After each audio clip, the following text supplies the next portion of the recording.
So the third scenario. Yeah, the third scenario we're it's talking the one that everybody's about talked about, has been talked about for like a year and a half. Getting Turner and Buddy Hield.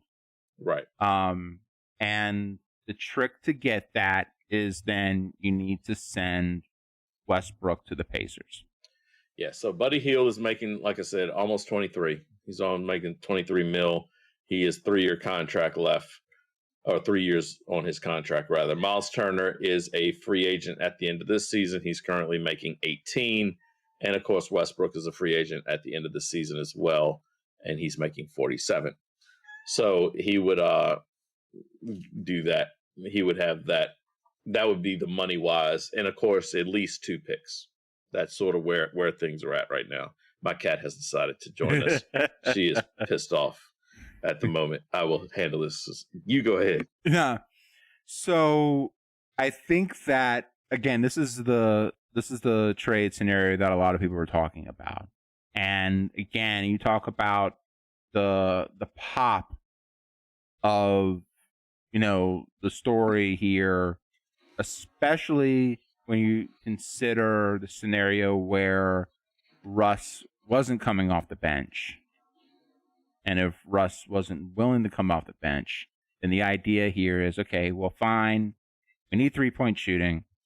He can't shoot anyway. Hield's one of the best 3-point shooters in the league right now. Yeah, absolutely. He's definitely very consistent. Right. Let's get him in. Let's get Turner in. And the major hang-up is the picks. Sure. My understanding is like the Lakers, it's the picks. But let's say they decide that it's worth it. We're going to do it.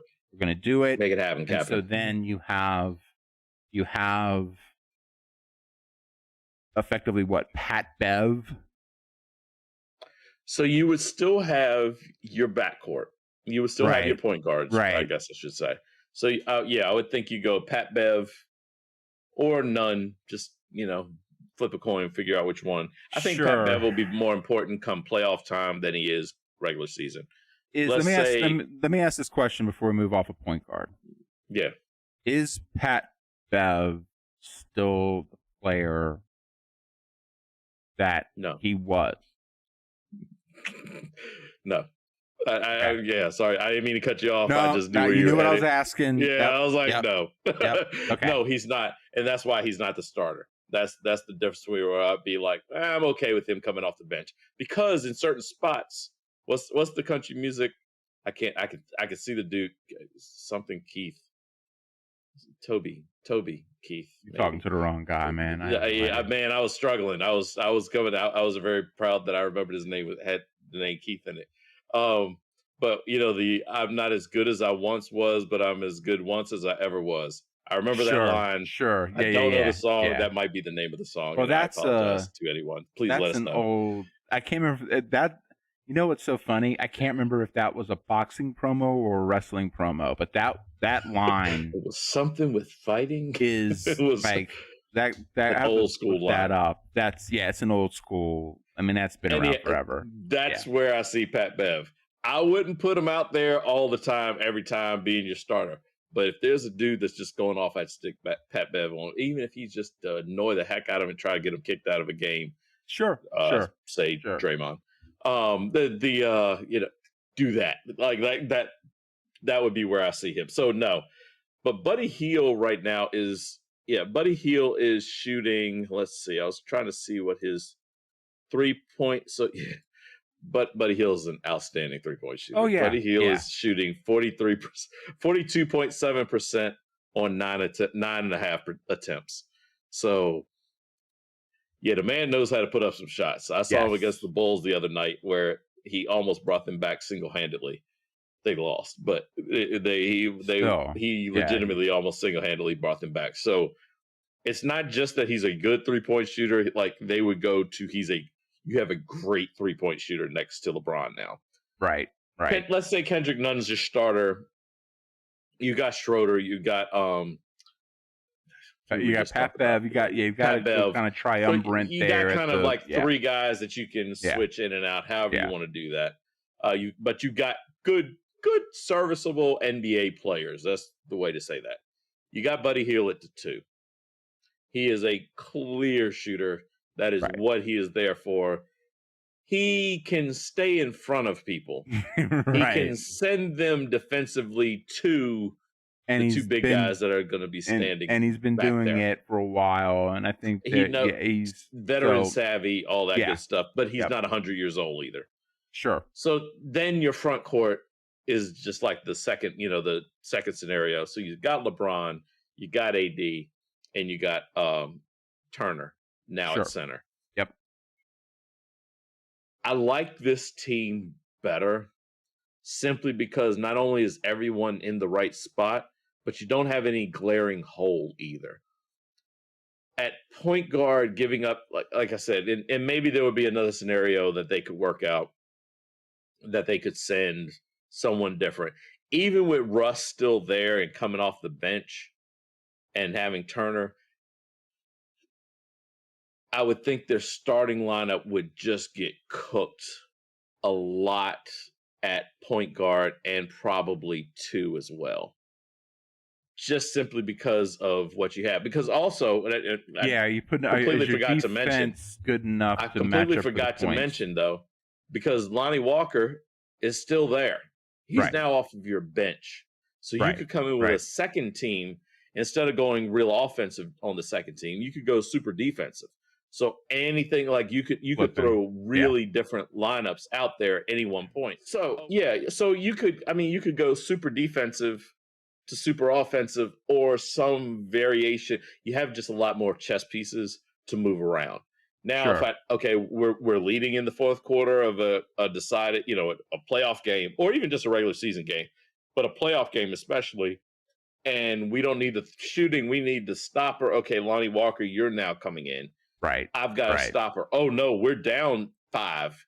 I need scoring. Hey, let me go get, Buddy Hield now comes in, that type of thing. So I think that's more of a team that has much far better moving parts. You feel like you're still a trade. I personally feel like there's still a trade away if they went with the second one. Well, special. Yeah. And that's all assuming that Russ isn't gonna get pissed. And I think that again, it's totally reliant on Russ being willing and 100% on board with coming off the bench. Sure. And not because it's just a interesting lineup matchup nightmare. Right. The one issue I have with not because you have more of a traditional bench with the third scenario and maybe more of a traditional starting / bench scenario. The likelihood of AD or LeBron having to miss at least the start of the playoffs is a very strong reality. And that's where I worry. It's more of and the biggest issue I see is, and this is why like the second scenario fits better for me, at least again, this is short term. Although you only lose 1 pick versus 2. That can't be understated. Yeah. That can't be understated. You lose 1 pick instead of 2, but also the big issue is, and again, this is assuming we get Turner. We lose some. Yeah, we lose a little bit of depth in the backcourt, but are you losing all that much? And then 1 pick to get Turner in, and then you still have Russell coming off the bench. This is also a scenario where you have games where James can't play and Russell can. And I he think can move into that he spot. can move into that spot because effectively he's going to be playing the same position, even though it may get the order of the names may get shifted around, but effectively he's going to be Sure. playing the same role. Not Right. again, they're not the same Insert player. shooter at It's small forward. LeBron's out. You're trading one thing for another, but effectively they're going to be playing the same role on the court. Pushing the offense, driving in, doing kickouts, getting rebounds, getting points, so you have at least kind of that kind of dynamic going in terms of just general depth, considering the fact that LeBron James is going to be just a general risk in terms, and then especially if you don't institute some level of load management here, Sure, it's going to be a problem. AD playing at the 4, but 3 and 2 have AD playing at the 4, which effectively puts him in a much better position, which I think would help with his longevity over the course of the year. But he's still a potential risk. I mean, if you're counting on AD, this is not to be knocking him by any stretch, but if you're counting on AD playing more than 60 games, you may be counting on a lot. I think especially near the end of the year, if they get a halfway decent record going, and then they're talking about the playoffs, then absolutely, you're going to start really, bringing him off. You're not going to have him on the floor as much, and you're going to be trying to really bring him in for the playoffs. I think that's going to happen no matter. That's going to happen no matter what, unless you just don't have the depth to do it. But I also bet that if you keep him playing the 5. Well, I think he's only going to play at most 60 games, no matter what happens. Like if you play him more, he's still only going to get 60. No, I'm saying like 60 games. I think I agree. I think 60 games is a good solid limit. I bet if you keep playing him at the 5, it's going to be more like 50. Yeah, maybe less. And so it's one of those deals where if you're really trying to position them in a place, then you have some younger guys that are in there that can help kind of rotate in at kind of that 4 and 5 spot. Turner's definitely fixes a lot of that, and I get the and you get to find thing. some stuff because I can play a little more offensive type of a player. Exactly. So, the Matt Ryans of the world. I could play somebody more that's not really a power forward, but he's more of a shooter. Minded, but you can put him in there because Turner's going to clean up most of this. Toscano Anderson can go in there and play minutes there. My worry is that you have kind of more of that traditional setup, but then you don't have as much redundancy in place around James, who, let's face it, is kind of the nucleus of your team. And I mean, let's be real. Any team that LeBron is on, if you lose LeBron, you're in trouble. You're hurting. I mean, that's I mean, if the Milwaukee Bucks, that's most stars. Sure. I mean, most at that level star. That's why they are who they are. Take Giannis off the Milwaukee Bucks. They're hurting. Take Joker off of Denver. Joker off of Denver. Off of Portland. Yeah, that's even worse. But that's where, again, I think that I don't think that it's a matter of it's a matter of mitigating the risk as opposed to completely just having to try and band-aid it, which is what, if they don't have Russ as a backup player who can then hey, guess what? James is only going to be playing 55 games. Guess what you're going to be doing? You're going to be starting. But you're also not going to be playing with LeBron James, which means you're going to be able to be free to do what you want to do. You're going to do what you're going to want to do. James doing the same thing. And then again, you also still have AD happy because he's playing his preferred position. And then you have, again, short up that. I mean, Turner, and I mean, you talk about, like, I don't know why they haven't traded for me already. Really, for me, I still find that suspect. I gotta tell you, I find that so suspect. Turner, for me, is a must-have for them to have any kind of chance, or at least someone like him, which I can't think of anybody else that really does what he does. That's available. That's available for sure. That's an actual option to get, and that's where I think, that's a no-brainer. It just more kind of comes down to the question of having a Hield which then shores up your starting position in general. And I agree.